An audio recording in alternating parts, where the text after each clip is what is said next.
She has kind of a convoluted feelings with him because he's really the only man in her life, and she loves him, and they're like brother and sister. But also, there's probably a tiny bit of a crush, so a little bit of jealousy, and best friends. So, yeah, I think she does get a little protective and jealous.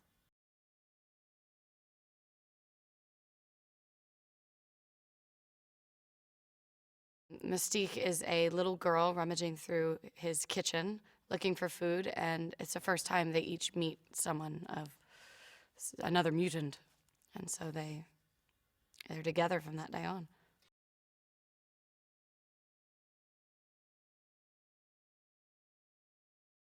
I think that she goes through, I think, just like any insecure teenager would with any secret.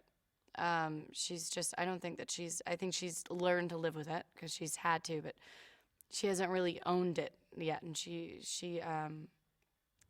mostly just ashamed of it. And what I like about the movie is she slowly starts to realize that it is a blessing, and she is proud of it.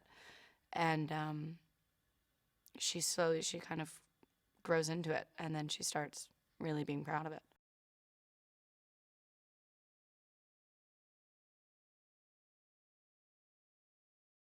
Everybody is so amazing, and we all really, really legitimately like each other.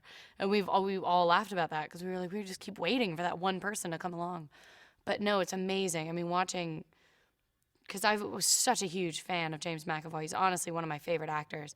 And then I met him, and he's so awesome, just funny, nice, down to earth, and obviously Kevin Bacon.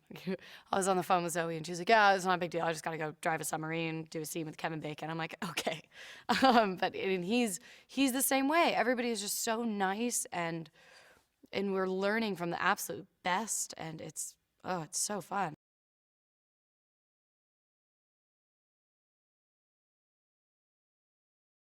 Everybody evolves in this script, and that's one of my favorite things in movies that I look for in every script that I read is how characters evolve, or how a specific character evolves, and how the story does. And each person goes through a huge evolution period of when we're at the beginning, when, like I was saying, we were isolated and we felt alone, to all of a sudden really being together and joining together and becoming these iconic figures of X-Men. And then everybody goes their separate ways, and really seeing how it's I think it's fascinating to see it at the very beginning, when people chose sides, and but you get to see why.